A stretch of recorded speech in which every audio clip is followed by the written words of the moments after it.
Welcome to Canada's most irreverent talk show. This is the Andrew Lawton Show, brought to you by True North.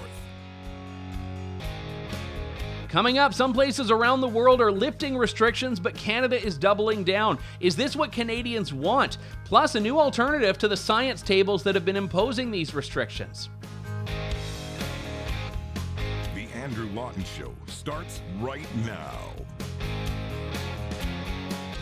Hello and welcome to Canada's most irreverent talk show. This is the Andrew Lawton Show here on True North. It is Thursday, January 20th, 2022. Good to have you aboard. We're going to be talking later on with Irvin Studin, who's basically launched, it's kind of an interesting initiative, a private sector science committee. So you know all these science tables and science advisory boards the governments are relying on to impose mask mandates, further lockdowns, vaccine passports.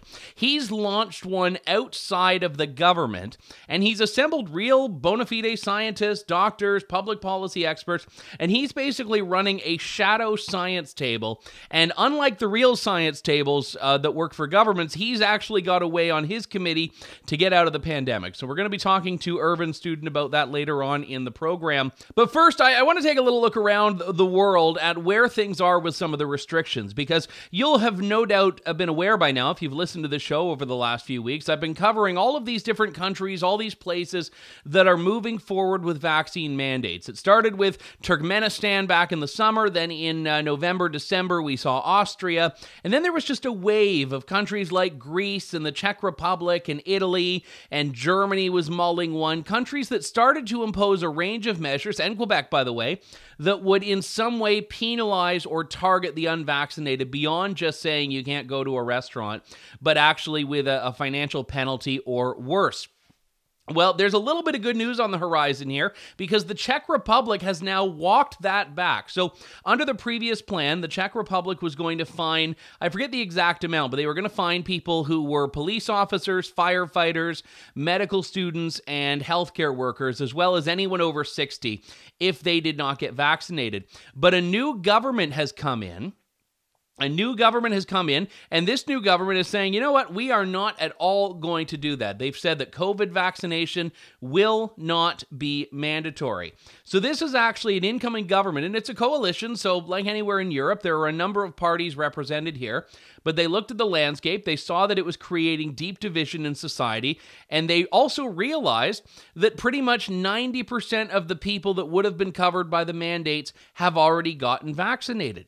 So if the point is just to get that number up to a very, very high level, they've already got that, as does Ontario, as does Quebec, as does Canada at large, and other places that are putting these measures forward.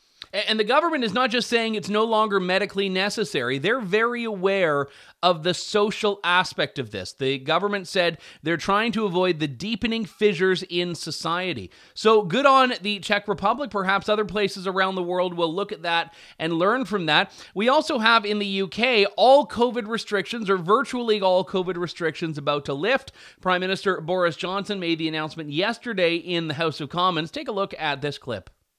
This morning, the Cabinet concluded that because of the extraordinary booster campaign, together with the way the public have responded to the Plan B measures, we can return to Plan A in England and allow Plan B regulations to expire.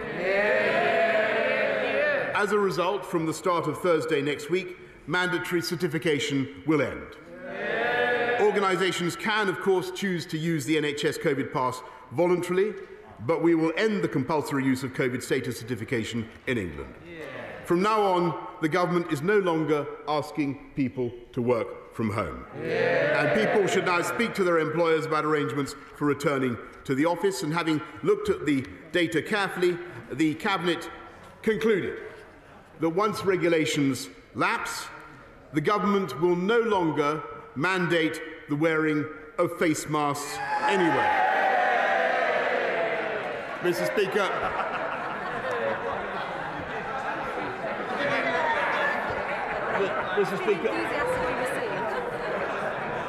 Mr. Speaker, from tomorrow we will no longer require face masks in classrooms, and the Department for Education will shortly remove national guidance on their use in communal areas. In the country at large, we will continue to suggest the use of face coverings in enclosed or crowded spaces, particularly when you come into contact with people you don't normally meet, but we will trust the judgment of the British people and no longer criminalise anyone who chooses not to wear one. The government will also ease restrictions further on visits to care homes, and my right honourable friend, the Secretary of State for Health and Social Care, will set out plans in the coming days. Now, well, I'm happy that the restrictions are being lifted. I'm going to give it 2 thumbs down for one major reason. I was watching that, and you see behind Prime Minister Johnson, who I actually met in Israel some years back, and that's not relevant to the story. It's just a fun fact. I was wandering around in Jerusalem and ran into Boris. Yeah, there's the photo of me with Boris Johnson in Jerusalem, and my colleague Candace Malcolm was also on that trip to Israel. There were a lot of journalists there, and she and I, she got her picture as well. I don't have a copy of that one to show you, but it was a fun trip. But anyway, Boris Johnson, I don't even know why I went down that road. It's like not even a name drop because like everyone hates Boris Johnson now. But in any case, Boris Johnson announced this, and as you see behind him, all of the masked members of Parliament, and I was expecting, because this is what you do. I mean, this is like, if this were Donald Trump, this is what would happen. All of these people are talking, he says, we're going to lift the restrictions, England is a free country again, and then everyone just rips the masks off at once, throws them on the ground, or makes it like a graduation ceremony, you know, where they throw the hats up, everyone just throws their masks up or something. That's what they should have done. If they were going to commit to it, they should have had just everyone rip them off and say, you know, I hereby declare Britain is open. But that didn't happen, of course. It was a bit lackluster. It's, well, they're set to open. We're making changes. I can't help but suspect a big part of this is Boris Johnson trying to deflect from the ongoing challenges against his leadership right now, because here's a guy who was he was like all the other politicians in Canada and the US. He was partying it up at Downing Street while everyone else was locked down, which is why people are calling for his resignation. So now he's just throwing, you know, the peasants a few breadcrumbs saying, okay, fine, reopening. And we're going to see more and more of this. We're going to see more leaders, like in Ontario. Ontario's going out of lockdown and moving to a more modified, semi-restricted area. We're going to see more and more governments start announcing these great reopenings. And people are going to be happy. They're going to do the George Bush thing. They're going to say mission accomplished. They're going to say they vanquished the COVID, that their work is what led us here, and that only now can we reopen. And you can never say, well, could we have done this sooner? Because they say, no, it's only now that we can. And I'm never, ever going to knock a reopening. I'm never going to knock when a government says, okay, fine, you can get back to normal now. But I am going to say something here. Do not let them convince you that they're doing you a favor. Because that seems to be the trend. When I've seen governments do this in the past, and granted there haven't been all that many of them, the citizens kind of look to it and start like patting themselves, or not patting themselves on the back, the government officials start patting themselves on the back and look to the citizens and saying, okay, you know, here's what we're giving you. And the problem with this is that it reinforces that it was government's right to take it away in the first place. So I'm not going to give a government a gold star for doing what they should have done months ago. I'm not going to give the government a gold star for doing what should have happened already. I'm going to accept it. I'm going to be glad about it. I'm going to be happy about it, but I'm not going to be thankful for it. And I don't think you should either. And, you know, maybe I'm being overly harsh, but I don't really care at this point. Because it is not acceptable to feed into this idea that these liberties, these freedoms are governments to take away and give back at will. Like, you know, like Prince Andrew's royal titles or something like that. Like you can just, you know what, we're going to take these off your back now. So no, I'm not going to thank them. I'm not going to roll out the red carpet. I'm not going to give them a gold star. I'm going to say, okay, next. And that's what a lot of people should be doing in these situations, whether it's in the UK, whether it's in Canada, whether it's anywhere else in the world. Because eventually, and this is where we get to the longer term implications of this, there's going to be something else that's going to come up where people are going to want to go right back to the COVID-19 toolbox and fish around in there. Okay, what do we get? We've got vaccine passports, we've got lockdowns, we've got restrictions, we've got flattening the curve. Okay, yeah, what do we need now? And maybe it'll be for a bad flu, maybe it'll be for COVID-22, maybe it'll be for something else entirely. But when you start creating these mechanisms and levers and giving them to government, they're going to use those Because government has derived great power, and a lot of very sadistic people have derived great purpose from lockdowns and keeping lockdowns going indefinitely. One silly example of this is that Canada Post employees may be sent home if they choose to wear an N95 mask. So they have to wear masks, but if they don't use the one issued by Canada Post, they could be sent home. Now, depending on who you believe on the mask stuff, a lot of people are saying that N95s are better than a lot of the other standard masks that people are wearing, including the ones that Canada Post is distributing. So if a diligent Canada Post employee says, you know what, I'd prefer to wear an N95, they'd be sent home, not because they're not wearing a mask, but because they're not wearing the right mask, even though theirs is supposedly better. So there is hugely an argument here that it is not about health, it's not about science, it is about control, it's about uniformity, it's about conformity. And these attitudes will persist because they're now ingrained in society. They're now ingrained in the culture. They're no longer controversial premises. The idea of penalizing the unvaccinated is no longer a radical, unheard of concept. It's something that's been done. It's one of those options in the toolbox.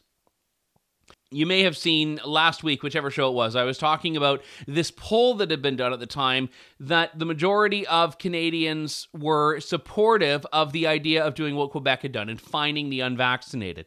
And there was a clip of that was circulating, and people were criticizing, saying, you're wrong, I don't know who you're talking to, everyone that I know is against it, and I've seen other polls showing the opposite. And I want to make a point here. So the poll that I was referring to was a Meru poll commissioned by the Toronto Sun. It was done in the scientific way, where you take a random sampling that's representative of the population, and you ask them whatever questions, and then you extrapolate from that what it would mean for the general population. And these are not foolproof. They have a margin of error, but there is a scientific formula attached to them.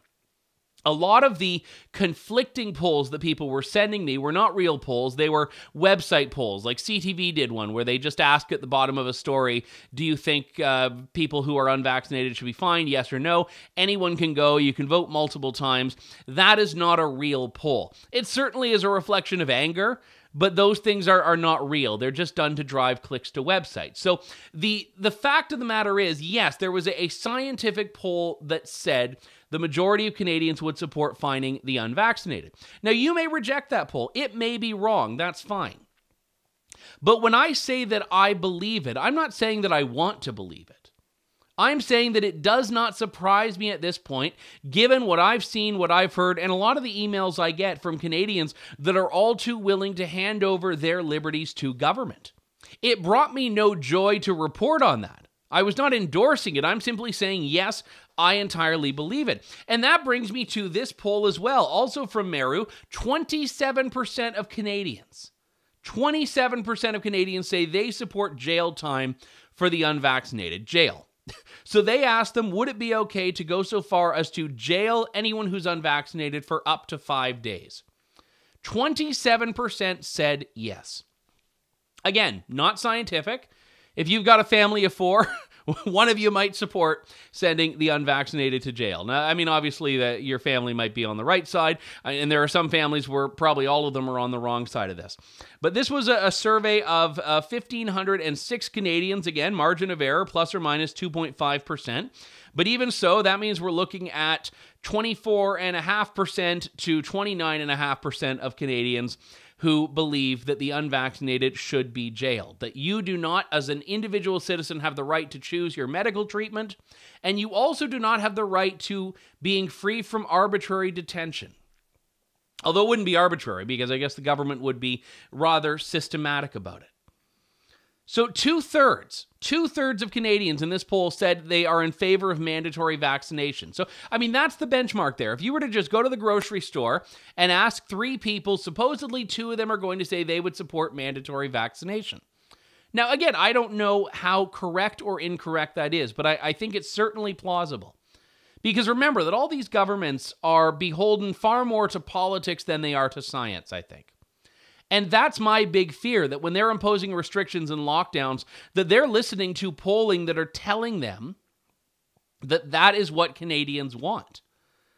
That's the big fear, and I guess we'll know soon enough. Remember, even just to use Ontario as an example, because there's an election coming up in just a couple of months there, in Ontario, you're going to get politicians that are running against Doug Ford, the premier, and their argument is going to be, you should have locked down more, you should have locked down sooner, you should have locked down more quickly, you should have acted more quickly to mandate vaccination. He's getting hit by people that said he should have done more, same as Jason Kenney in Alberta. I mean, now both, like any conservative premier right now is in the middle. They're getting criticized from both sides of this. But the main political opposition is saying, why are you not locking us down, oh dear leaders? So yes, when a poll comes out and says, you know what, 1 in 3 people are okay, or 1 in 4 people are okay throwing the unvaccinated in jail, does not surprise me at all. Just take a look at this clip, which was on Quebec television. This is Julie Snyder, who is the animatrice, as we call them in Quebec. I say we. I've never lived Quebec a day in my life, but as one calls them in Quebec. And just take a look.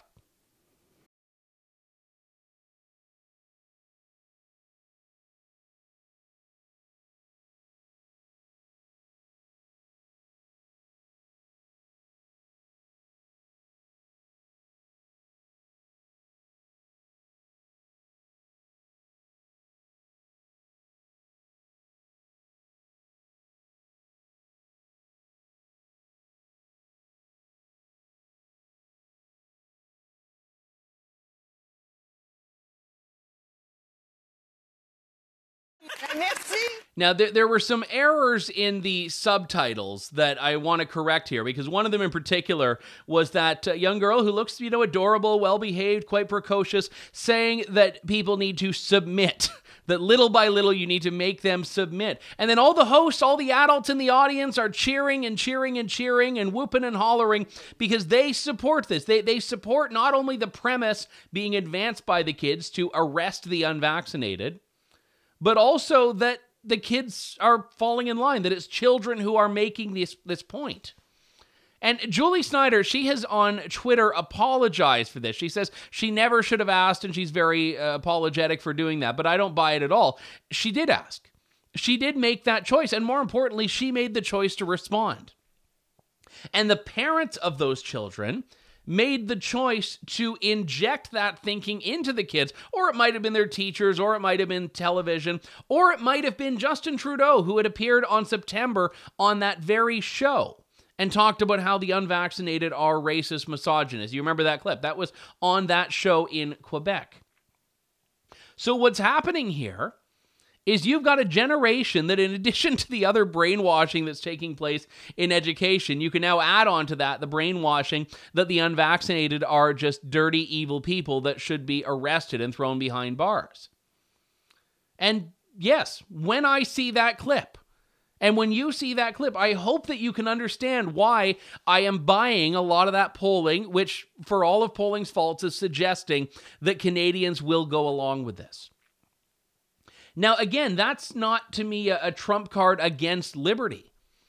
We do not live in a majoritarian society. We have a democracy, sure, where government has to be accountable to a plurality. That's not at all controversial. But we're not majoritarian. The idea of having a constitution is that you cannot have just because a majority bands together. Put it this way, 99% of people cannot vote to kill 1% of them, because that 1% still have the fundamental right to their own life and right to their own liberty. And this is why rights are so important. This is why constitutions which manage to uphold those rights are important. Again, my frustrations with the Canadian Constitution notwithstanding, because ours is proving to just be a piece of paper that is not defending Canadians against the heavy hand of government, but is actually empowering government. So I hope Quebec's vaccine fine gets challenged. I hope it gets overturned. But again, the best defense is always going to be the individual. Individuals needing to stand up for your rights. Now, again, you can entirely be pro-vaccination and be fully vaccinated and against vaccine mandates, against mandatory vaccination. This is not at all a difficult thing to square. It's a position that I take. It's a position that a lot of people I know take. It should not be difficult to walk that line. So if you are telling your children, because again, they're not making this up, they're not just pulling this out of thin air. If you're telling your children, yeah, arrest the unvaccinated, What on earth is wrong with you as a parent? Are you delusional? Are you just so fearful? Because some people are victims. I get that. Some people are victims of the paranoia. They're victims of the media narrative. There was actually, interestingly enough, and I'm talking about this tomorrow on Fake News Friday, there has been a little bit of honesty from CBC on the vaccination front. So I don't follow CBC on Instagram, but a friend of mine, I try to keep it like my politics-free zone, but a friend of mine flagged this for me, and I went and looked it up and found, yes, it was in fact real. CBC had a couple of Instagram stories telling you to prepare to get COVID. And there were a couple of things in there that were quite good. Number one was the acceptance that everyone is going to get it, or most people will get it. So they say their experts say most Canadians will be exposed to the virus at some point. Here's how to make the isolation and illness a little easier if you get sick. And then it says this, some helpful tips. To be prepared for a COVID-19 infection, consider keeping on top of chores so you're not dealing with them while sick. Stocking up on soups, decaf teas, honey, lemon, and lime to help nourish and hydrate yourself. Purchasing lozenges in case you get a sore throat. That's it. And then the next one was like, I don't know, something about sports or whatever. So CBC's 3 tips are make your bed, have some tea, and get some lozenges. That's how you're going to get through COVID. And that's a great place to be. If the Omicron variant is something you can weather by doing those 3 things, perhaps we can drop the paranoia we're seeing in other stories about hospitals being filled up, ICU capacity surging, which, by the way, is not happening. It is not happening at levels it has previously. So this is great. I mean, the first week, how many waves are we at now? The first few waves were Pfizer and Moderna that we needed to get us out of it. Now it's gotten to a Fisherman's Friend and Ricola. And don't forget your booster lozenge. When the one you have in your mouth gets just so brittle it's about to break, it's time for a booster lozenge. And you just keep popping the booster lozenges until you are out of isolation and you're fine. So 2 Fisherman's Friends to flatten the curve, and we'll all be back to normal before long. So I was glad to see that surprising honesty from CBC. It was buried in the Instagram stories, but still credit where credit is due. We've got to end things there, at least for this segment, but we'll be back in a couple of moments' time with Irvin Studin here on The Andrew Lawton Show. Stay tuned. You're tuned in to The Andrew Lawton Show. Welcome back to the Andrew Lawton Show. I mentioned at the beginning of the program here that all of the science tables, the science advisory committees have tended to approach the pandemic with a one-track mind that looks at getting case counts down, even at the expense of economic welfare, mental health care, effect on children, child development, all of these other things, which are absolutely critical and I think by and large have gone ignored or certainly undervalued through the course of the pandemic. Kids being pulled out of school yet again in many provinces is a great reminder of this. Well, all of these science advisory committees have had this narrow focus, so there's now a private sector alternative, if I can call it that, a group that's assembled together to bring together experts, scientific experts, and public policy experts to achieve the lofty goal of exiting the pandemic. This is the Canada Science and Policy Committee to Exit the Pandemic, which launched yesterday, and the co-chair of this is Irvin Studin, who, again, I'd use the whole show if I wanted to give him a proper introduction. He's a Rhodes Scholar. He's done lots of work. He's a former soccer pro. He's, of course, helming the Institute for 21st Century Questions, but in this context, he's the co-chair of the Canada Science and Policy Committee to Exit the Pandemic. Irvin, it's good to talk to you. Thanks very much for coming on today. It's a real pleasure. Thanks for having me, Andrew. One of the big things we've been so mired in for the last 2 years has been how we live through the pandemic. It was originally going to be, as you know, 2 weeks and then a couple of weeks longer, and now we're looking at basically the 3rd calendar year of the COVID era. Why have the discussion now about what it means to exit this whole thing? Well, we're not having a discussion and we're not searching for meaning. We're actually meaning to exit. So we've struck up a national committee, properly national, across all the provinces, all the regions, all the territories, to choreograph an exit from the pandemic for the entire country in the coming months. And I do mean in the coming months. What we've done with the new Canada Science and Policy Committee, which is based out of the Institute for 21st Century Questions, one of Canada's leading think tanks, is that we brought together the two solitudes, the two intellectual solitudes of this pandemic, the scientific and medical community and the policy community. And operating in silos and in solitude, we've had disintegration on the ground. We bring them together. We need to map out a holistic exit across the systems of society, across our multiple crises, and practically. I mean, we mean business. We're not there as a science experiment. We're not there for narcissism or fun. We're there to exit because otherwise the country will not survive. A lot of the science advisory committees that we have giving their guidance to provincial governments right now are digging deeper and deeper into lockdowns and into restrictions. What is it that your experts are seeing that they aren't? Well, first of all, we make several shifts that I think are missing. First of all, we bring together again the scientists and the policy people. One of my fundamental diagnoses of our catastrophes, and we have multiple catastrophes in the country, is that the politicians are illiterate on science, but the science and medical community stinks at public policy. So we bring them together.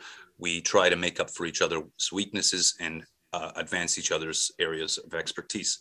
It is a policy lead. First of all, that's one of the major shifts of this national committee to exit. It is a policy lead, not a science lead. The science supports it. It is one of many inputs, but it is not a science project. It is not a research project.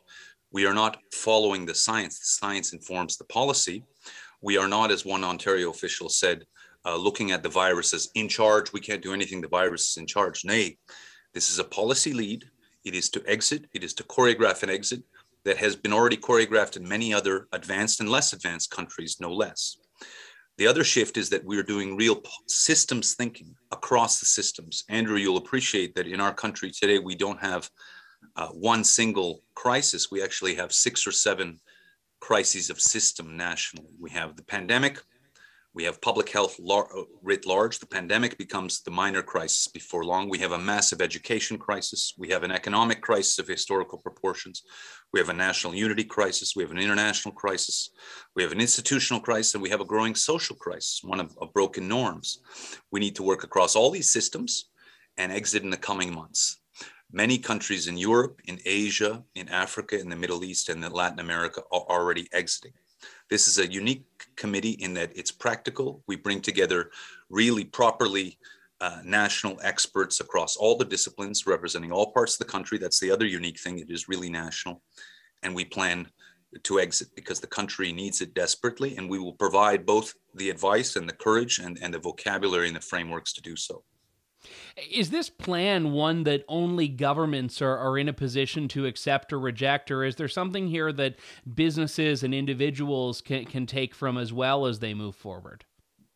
In the end, of course, it's a government exit because government is choreographing a lot of the moves. So it's a policy exit informed by science, but all these other areas, economics, social policies, psychology, education, of course. I should say the media plays a major role, and individual leaders in communities, civil society, and institutions play a major role in changing the psychology. We must not over-sentimentalize the last 2 years and lick our wounds about where we are today. That's one of the big weaknesses in our national response. We must be purposeful and bold, and we must exit as a mature country. In fact, if you look back at some of the diagnoses, and I think this will be the case when we look back a number of years hence on where we've been weakest, we say that we not only overreacted, but we didn't properly gauge the nature and the measure of the crisis. And in world historical terms, this was not a major crisis. God forbid there should be one. And countries that have endured far larger crises acted with much more maturity because they said, you know what, this is a crisis. It's a pandemic. Here's the measure of the pandemic. And here's how we respond given all our other tragedies in the past.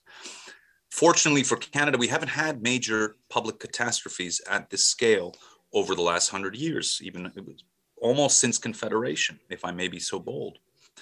So our reaction has been non-systematic, immature, overly sentimental, and we're here to be strictly practical, to exit.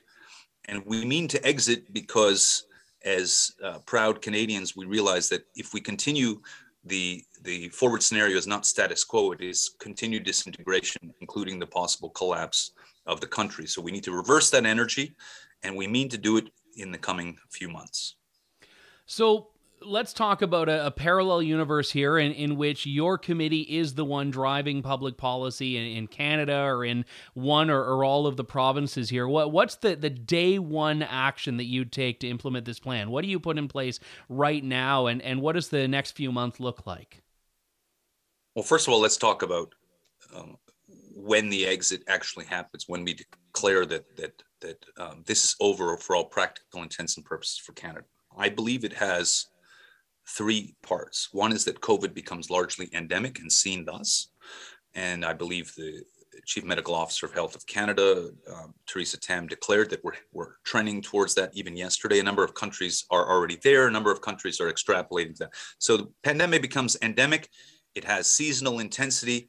But you don't think Canada is there just yet, you're saying, correct? We're very close. Okay. Second point is that the pandemic, even in the endemic form, becomes properly gauged. That is, we deal with people with comorbidities, aged people, the vulnerable, in a specific class of treatment and intervention of various intelligent forms, like we would have in 2019. We would treat them as vulnerable and we intervene maturely. But for the rest of the society, starting with the young and the able and everyone else, we work, build, and learn, and play for the young people. That's fundamental. And the final point on the exit is that on a proper systems view, we begin to understand the pandemic. If we imagine we have 6 or 7 or 8 balls in the air in a society as massive and complex as Canada, the pandemic is just a part of one ball. It is not the totality of our crisis, not the totality of our imagination. And we don't imagine that there's just one exit for all these crises, including that one little ball. So it's a systems apprehension that we will impose on the both decision makers and the societal understanding of the crisis. And that's a threefold exit, and we'll get there soon. In terms of the general choreography of the short term, we must restore the rhythm of our society. All those things that we knew in Canada to be part of the daily bread must be restored with great deliberation, consideration, choreography, starting with the children in school, without restriction, without inhibition. Play, learn. It's one of the fundamental rhythms of the society. The rhythm of sport, of culture, of restaurant, all of that needs to be restored with, in my preliminary assessment, with great energy, not zombieing out of the condition as if we've been struck about the head 5 times. It's actually counterintuitive, but we need to punch back with high energy, not low energy. We need to come out with a statement, very much like at the end of a war, there would be a parade. Here, we're not talking about a parade. We're talking about restoring the rhythm of society, which is deeply ingrained in us. We've forgotten how to live elegantly in Canada. And the committee, I hope, will give both the choreography and the courage to say, back we go. We're a sophisticated, advanced, old society in political terms. We've been living inelegantly over the last 2 years. The inelegant living is not our default equilibrium. We're coming out, but we need a higher energy level to get out of there. We've stuck here, and we've created a storyline that is overly sentimental and self-congratulatory. This is our lifestyle. Aren't we suffering? No, we need to go higher, but that requires work, that requires more thinking, and that really requires an energy push to get us to that higher equilibrium that we enjoyed so much over the last 100 years. Now, when you talk about restoring that rhythm of society, are you talking about lifting things like mask mandates and vaccine passports and basically returning to life, March 1st, 2020, or even November 1st, 2020, or 2019, I guess? I think my own preliminary thinking and the early thinking of the committee is, of course, there will be deliberate actions that say, we're back, life is back to normal. We're not zombieing again out of this, where we say all of these legacy things that were there purposefully, sometimes competently, sometimes less competently, sometimes accidentally, to manage the pandemic, that these are legacy items with which we'll need to learn to live. No. This is a deliberate statement that we're exiting in the full sense. And might I add, Andrew, that because we've had so many crises, we're not exiting back to 2019 living. That rhythm of 2019 should be there, but it will require that much more work to get out of the multiple crises. So the pandemic in my assessment, will be the minor crises of our 6 or 7 crises. And therefore, we require work across education. We have 200,000 children out of school permanently in Canada. We need to get them back to school. We have huge tens of thousands of businesses that have disintegrated. We have a social crisis whereby you have to negotiate the norms, restaurant to restaurant, community to community, household to household. It's a complete breakdown, and province to province, no less. We have a national unity crisis. The civil services and political class of the country have not seen the country in 2 years. They don't know what's happening except for on their Twitter feed or on Facebook, or what they might get on a text message or phone. All of that rhythm needs to be restored by statement, deliberately, not accidentally. And the political class right now is slightly in the realm of deer in the headlight, a little bit traumatized, confused, and we will give them that direction and courage to effectuate that choreography that we're seeing already in other countries. I know it's early. You just launched this committee this week formally, but has there been any political leaders, have there been any political leaders provincially or federally that seem to be approaching this with an open mind? We're in touch with a lot of them, if not all of them, on both the political and scientific sides, and of course on the policy side.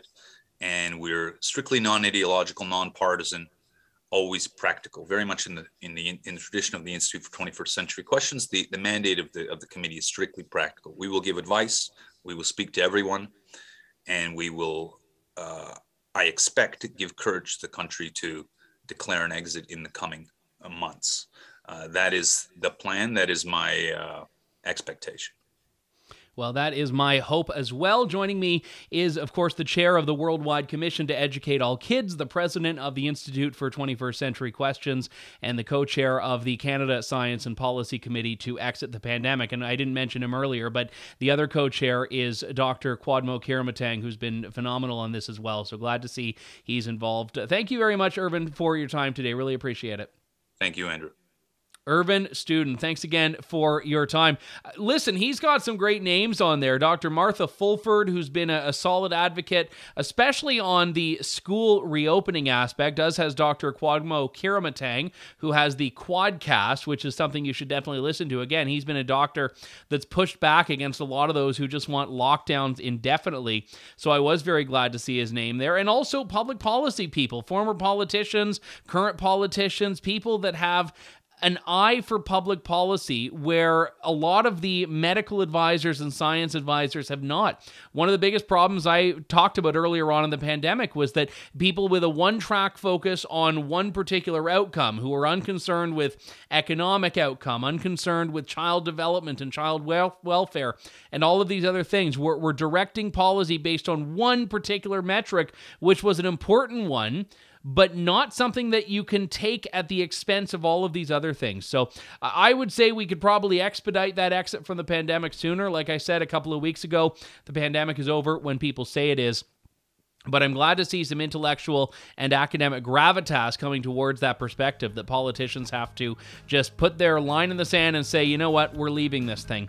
We've got to end things there. My thanks to all of you for tuning in to The Andrew Lawton Show today. We'll talk to you soon. Thank you, God bless, and good day to you all.